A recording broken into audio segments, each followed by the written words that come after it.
hello. Welcome to my channel. It's your girl Sharon, aka the Male Nostalgic Runner, and we are back for another episode of the Real Housewives of Salt Lake City. And this is season 5, and this is episode 18, which is the reunion part 2. Oh man! So after this, we just got one more episode, and then it's done. It's over, and I mean, I know you're probably sick of hearing this, but this show was like one of my favorite shows. And honestly, full transparency, I am going through some things right now. This has been one of the worst weeks I've had in a minute. Both positive and negative all at the same time, where my stress level is not good. I'm not going to hold you. My stress level has been kind of a hot mess, and I am going to probably do some yoga after I get finished doing putting together this video. But this, I would say this part 2, the reunion, I'm sorry, I'm stumbling in my words, was a little bit better than the first. Probably actually was my favorite because we talked about Mary more, and so maybe that was why I wasn't interested in the first part. Also too, let me address the elephant in the room. I have not been filming like in general lately, and let me explain what's been going on. So I'm going to explain a couple things. So one is I am in the middle of getting my first place. And so I'm doing all the paperwork and all the things when it comes to that. And also too, because I am doing this for the first time, and it's somewhere, and it's here in Chicago, which is a pretty major city. It's a lot more aggressive of a market, which means I myself have to be aggressive in my movement. So when it comes to a lot of things, my focus has just been on that, making sure I get things done on time, because it is just me, myself, and I doing this. Although it's extremely empowering and I'm so happy we're doing this, I'm still in it. So until I am like seeing the other side of it, your girl's a nervous wreck. So it's hard for me to like really still juggle all the things I'm juggling. I'm actually having quite a tough time, to be honest with you. And I even talked to my therapist about that today. And then the other thing this week particular, and this just came up, I am dealing with some family drama.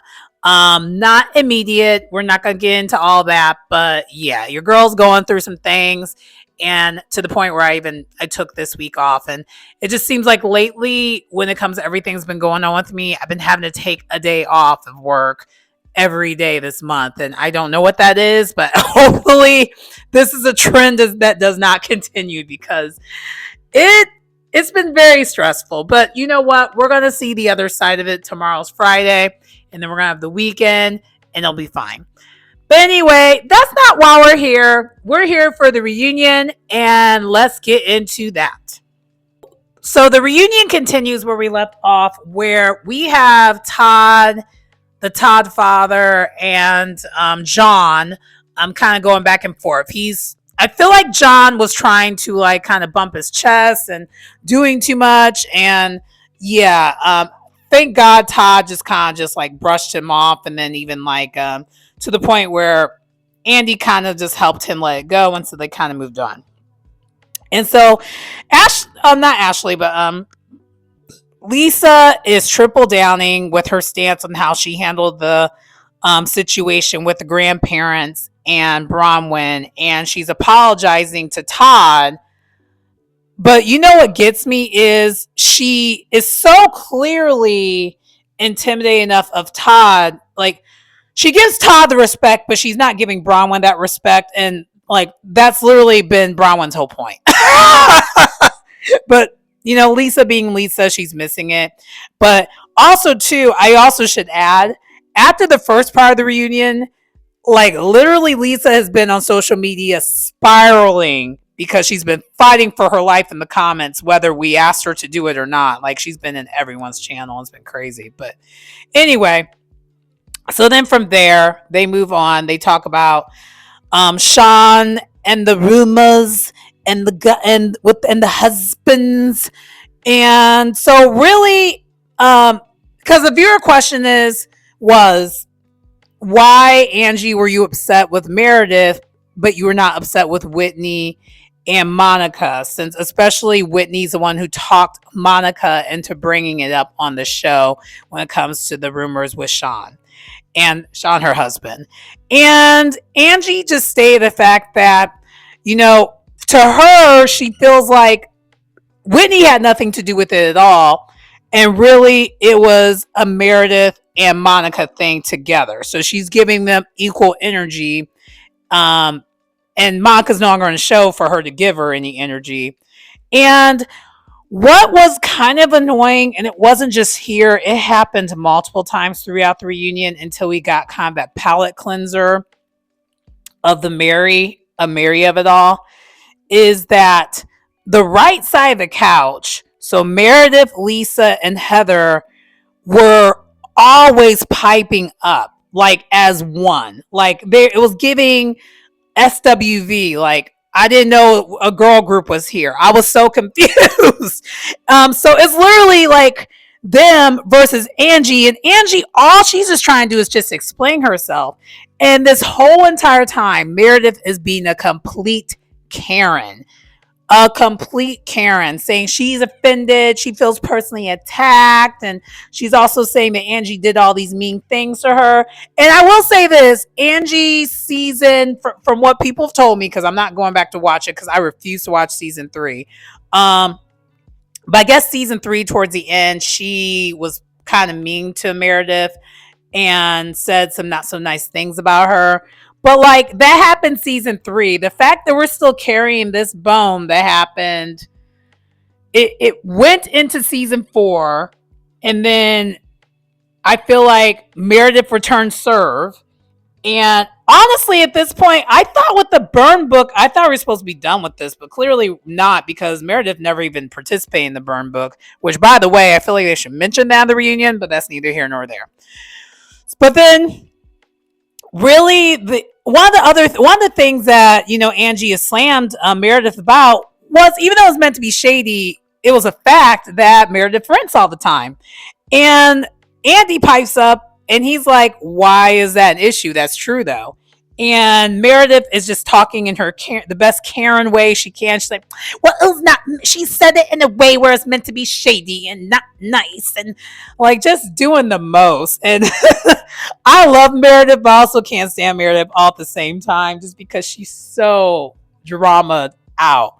All these ladies are, but Meredith is like Telemundo drama out, and I love it and hate it at the same time, if that makes any sense at all. But anyway, we go from that to now we're talking about Sean and the podcaster. And in my opinion, this went on way longer than it should have went on, to the point where Andy got really, really irritated by it. And he was really trying to explain and drive home the point that both ladies were right in their arguments. Like, all Angie was saying is, I'm going to take your word for what you say, Meredith, because I'm ready to just be done with this. And also, Monica did say that you were involved, but then she turned around and said that you weren't. That's what Angie said. That's what Angie said Monica did. And then even Andy's like, the control room said that is what happened. And so then Meredith is threatening to leave. And, it's ridiculous, to the point where like, Andy literally had to stand up and reason with Meredith. He's like, I am trying to take your side. I'm telling you, 2 things were true here. Point number 1, Monica did say those things. But then the other thing is, Monica is not a trustworthy source. And so that is what all of them could easily agree on. And they finally, and I better not hear this coming season 6. I better not. This has been going on for 2 seasons. They finally are moving on. Next, we then really start talking more about the husbands. And they talk, really the questions go to John and Justin. And they just kind of both apologize to each other again for their parts of where they did wrong. And they took all the accountability.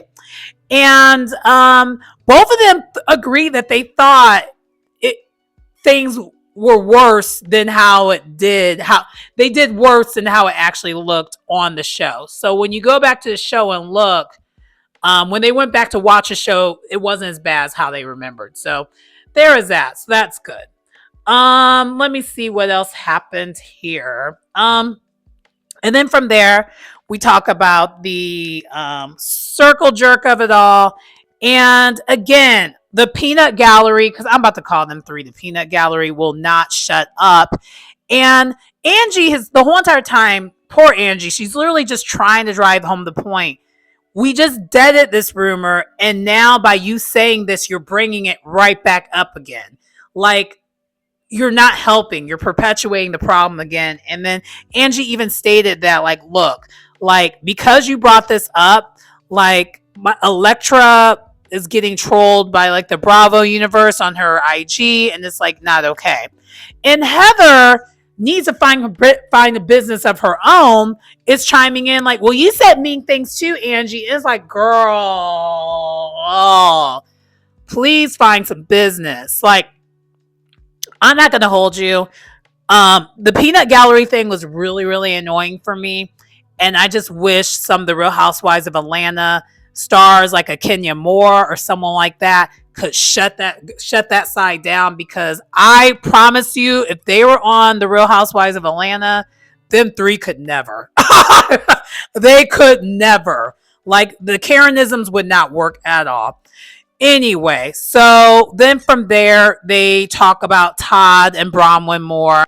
And they kind of get to the point where they're talking about how um, basically Todd was really, really nice to Heather when they finally met and finally had a talk. And then the producers show like unseen footage about how Todd's just talking, Heather up about her self-esteem, saying, no, you deserve the best. You deserve great things. To the point where Brian was like, Todd, not so much on that. But it still was a really, really nice scene. And, Heather brings on a good point, which honestly, I feel like Heather actually kind of to a certain point was speaking for the viewers here. We didn't see you provide that same energy to Bronwyn, and that was a problem. And Todd, he's like, yeah, I understand that. I really do think, honestly, and maybe I'm falling for a little bit of the BS, I feel like Todd, when it came to the second part of the reunion, won me back over. I think he really did not know how he came across. Like, I don't think he really saw how he acts and see how it could be perceived by other people. And so I think the show was actually really, in a weird way, helpful, because he doesn't seem like he's someone who's above approach. And honestly, for him to be such a successful businessman, I would think you would have to be someone who can handle criticism, because especially since he's inventing things, you have to be someone who can take criticism. And I feel like he's taking the criticism fairly well. But yeah, so then from there, we talk about Justin and Seth, and then the biatch comment. And the only thing I have here, because I don't really want to give Seth too much, he's just weird. He is such a weird dude. And everything he said did not make him look good or make him look better. It just gave me the ick. So let's move on from that. Because he said he apologized, but he didn't really apologize. And it's just kind of like, oh, I see. This is like a Meredith Marks family thing. None of y'all know how to apologize properly. Got it. And then he still kept saying, I say biatch to everyone. He say, what up? And it's like, why are you talking in a black accent? I don't understand any of it. It's really weird. He's such a weird dude. Anyway, from there, let's go on to the next thing. So back to Bronwyn. Bronwyn is confronted about really the question came to Todd about how he felt about Bronwyn sharing the emotional affair. And Bronwyn begins her backpedaling yet again. And she says, now she's saying that she shared all of this as far as like Todd having an inappropriate relationship, as a way to kind of like hearken to how this group makes her feel insecure and all like basically bringing up the insecurities that she's had throughout her life. And That I can see that's what she meant, but at the same time, Bronwyn girl, you put a lot of extra sauce on that for you to then backpedal, say it wasn't necessarily an emotional affair. I don't know if you're doing that because Todd is right there. But Todd, at this point, he seems like he really is in a vulnerable position because he does realize that like his behavior was inappropriate. So maybe the word affair is putting a little too much sauce to it. It might have been better for her saying an inappropriate relationship with another woman. Because I do believe that actually happened. Um, but saying an affair is going to bring more attention. And, at that point, she was seeking attention from the group. So I kind of get why she said that. I mean, to a certain degree, it's semantics, but also, too, it can come off as somewhat manipulative if it really wasn't an affair. Because also, too, the other thing was, I don't remember, I'm thinking back at that scene. I think she said it was an emotional affair, but I don't remember her cleaning up and saying it was an emotional affair. I thought she just said affair. Correct me if I'm wrong. But anyway, from there they kind of move on from that. Heather's the one who's of course interrogating her when it comes to all this because Heather just has this weird hard on for like Bronwyn, and I still don't get that. Anyway, so then they go into all the fun miscellaneous questions that they have with the husbands, where they're like more like fun questions, like Whitney and motorboating and weird stuff like that. Seth and Meredith. So they have all these other weird questions, but then they do kind of bring it home and land the plane, where they go back to Seth and Meredith. And yes, I know based off the preview, we thought Meredith was storming off because we thought the Ohio comment, him having an affair with someone in Ohio, was going to be what set her off. No, he made a joke of it, and he was like, no, my two hands is what I'm having an affair with when I'm in Ohio. And he also explains, look, we have an unconventional relationship where we do not see each other often, but that's okay. And Todd, which I was pleasantly surprised by this, which should be good for maybe next season, maybe. Because I think Todd now knows what he's doing. I think this between the season ending and the reunion, I think Todd now is on board. Like, oh, okay, this is how we play this. I think he now is on board. At least, especially how he showed up when it came to this reunion. He definitely helped Bronwyn out a lot. I don't think Bronwyn would fare as well without him. But Todd was like, yeah, I get that. Me and Bronwyn have similar criticisms when it comes to our relationship, but that's just what it is. It's very unconventional. And really, if you really think about it, Mary and like Robert Sr. have a similar relationship where they don't see each other either because they have multiple homes and stuff like that. So to me, that checks. And, it's their relationship at the end of the day. And I also kind of don't really care what they do behind closed doors. As long as it's legal, everyone's consenting, everyone's happy, let's be fine with it. Moving on. All right, so this next part was the heaviest part, clearly, because we finally got into the Mary of it all. And Mary is sharing, this is the Mary and Robert Jr. part of it all. A lot was said here. I don't want to get too much into it because we already shared earlier in the video, I've had an emotional week. So I do not want to get emotional. And I actually did cry watching this, but she basically is it's just a revisit of everything. And Robert Jr. is doing well. We find out he went to a 30-day treatment facility. He does go to, I'm assuming he goes to NA and not AA because he was like into the narcotics of it all. So he has met new friends. He still has some of the old friends, which Mary's a little weary of. But I think he's slowly trying to shed those friends away from him. And he stays home a lot more now. So it seems like Robert Jr. is in a better place. And that's good. And then we also do find out, side note, when all this is happening, everyone else on, in the show, as Mary sharing her story, is showing obvious emotion minus Meredith. And I was side-eyeing Meredith this whole entire time because I'm like, girl, you have a stank face and it's not becoming of you. And I don't understand what that is. It's kind of weird. It gets called out a little bit later, so we'll get back to it. But anyway. So then from there, Mary and Angie, they talk about their friendship and how this was part of the reasons why they bonded. we saw throughout the season, Mary and Angie, they have a lot in common once you dig past the surface level of it all. They have a lot in common. And Angie was very helpful when it comes to Mary figuring out, navigating what happens when it comes to having a loved one who's an addict. And Angie is getting some healing. And that's why I think in the season finale, when she said that Mary changed her life, through Mary doing her part to helping her son come to the other side of it, it's helping Angie get in, like, basically find peace when it comes to her situation with her mom. Because her mother is no longer with her. I mean, it's no longer with us because, she died of alcoholism. So, one thing that Angie shared that Mary said that no one's ever said to her, and that kind of made her the ride or die from that point on when it comes to Mary, is that, if your mom had another chance, I'm sure she would have done things differently. And I'm surprised no one's ever said that to Angie, but she swears no one has ever said that to her. And Mary always has the right words at the right time. And yeah, and so we're giving this whole entire segment was giving Mary her flowers, and I actually loved it. And everyone was giving Mary her praises, even Lisa, even though it came off somewhat superficial, everyone was giving her tens because and saying that she's doing a good job as a mom, she's doing the best she can.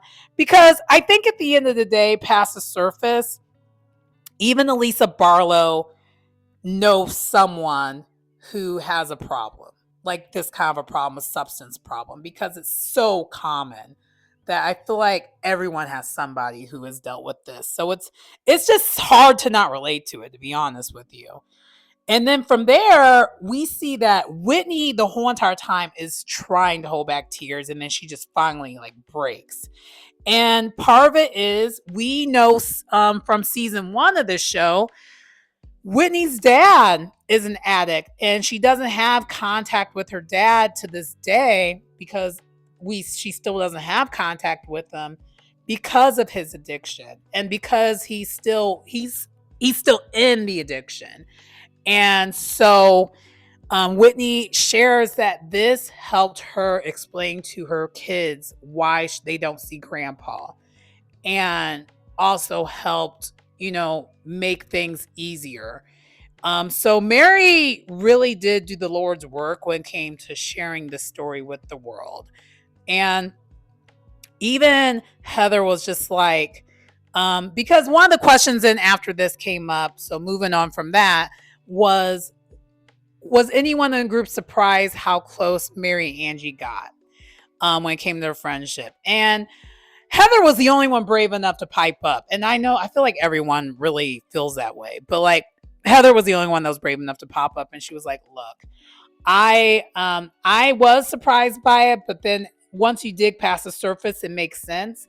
And Heather's just like, I'm just happy that you found someone that you finally will open up to. Because now we're seeing that side of you that was rare for us at the beginning. But now we're seeing that side of you regularly. And I agree with that.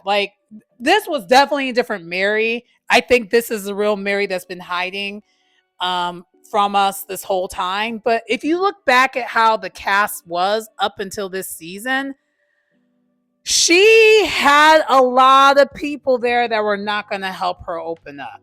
Her and Jen Shaw did not see it for each other at all. So I think we were never going to see this Mary as long as Jen Shaw was on the show. That's number one. Number two, that season that lady, the Asian lady was there on the show. I mean, she literally got assaulted and no one did anything about it. So I understand why Mary was so guarded. And she even kind of went into details, even in this reunion, about how with her son, Robert Jr., she tried her best. She tried to have him in a diverse area. She actually moved to New York City so that Robert Jr. would not, be the only one. Because she said growing up in her life, she was the only one. To the point where it just was not good. It didn't feel good to be the only one. And us as black women or us as black people, we understand what that is.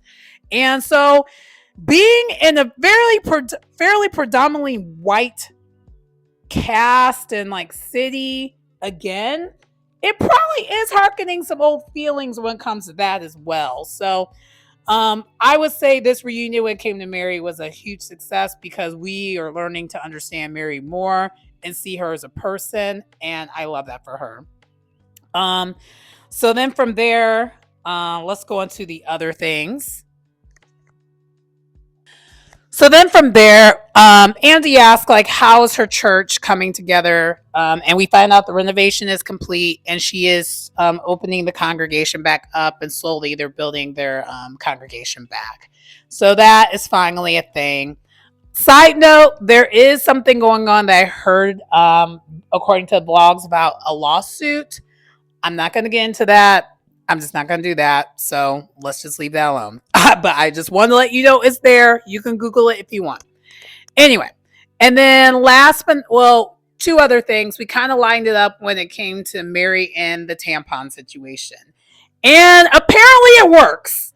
But you should not leave it in for too long because, again, the UTIs of it all.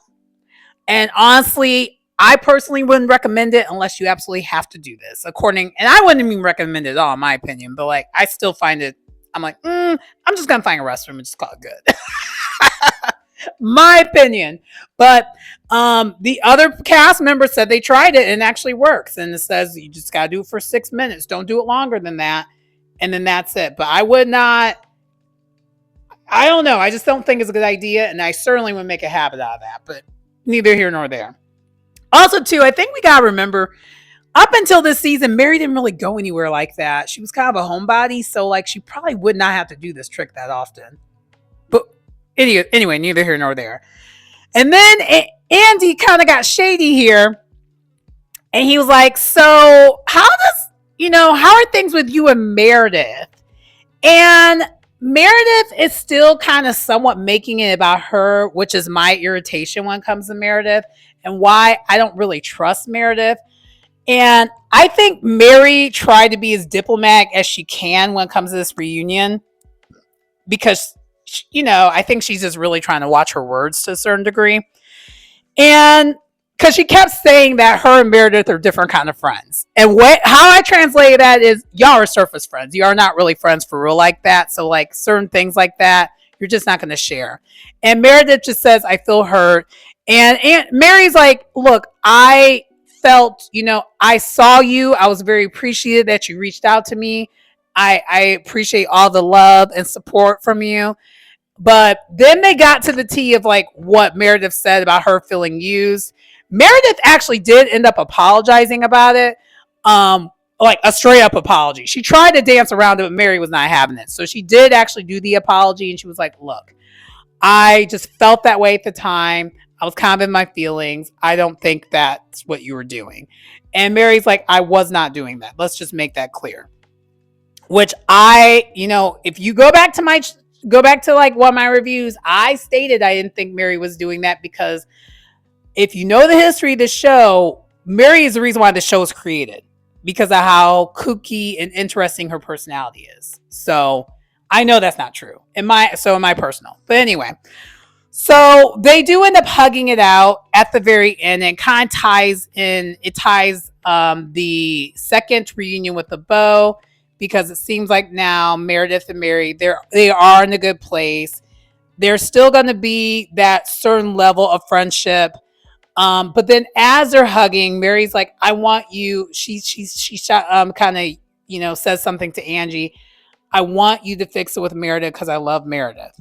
And I could see that because it's kind of like Mary's way of saying, I'm not going to be in the middle of your stuff. I just want y'all to fix it. Because honestly, Meredith and Angie's stuff is not unfixable. Especially now that Angie has said multiple times, I feel like she really is saying it. It's just Meredith keeps on rehashing things up over and over again. Angie did say in this reunion yet again that, look, I am choosing to believe you. And I feel like her saying she's choosing to believe her and she's not the one who started the rumors, who put the rumors out there with Monica. I think there's nothing else to talk about because everything else that you guys have as far as conflict is concerned is surrounded upon that one thing. So at this point, we're just, I don't know, we're doing too much.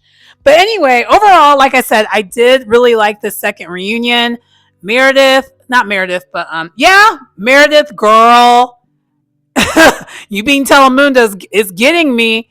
And also to Bronwyn, I'm gonna need you to start saying some things and stand in it all the way. This backpedaling is not a good look for you. And honestly, I said it before, I'll say it again. I think if Todd wasn't there, you would not be having such a good reunion because Todd came prepared and ready. And I'm going to need you to do the similar homework as Todd. But anyway, that does conclude the review for today. Please like, comment, subscribe to the channel if you get anything out of the content. It's your girl Sharon, aka the Melanin Nostalgic Runner, and I will see you next time. Bye.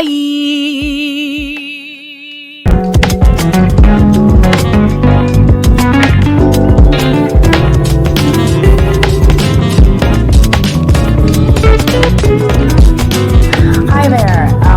Welcome again to Melanin Nostalgia Runner channel, YouTube channel. My name is Sharon. Today, the series that I wanted to present to you all is the Train With Me series. Thinking about doing this training series, I was going to start when I started training for a race, and right now I'm actually at tail end of training for a race.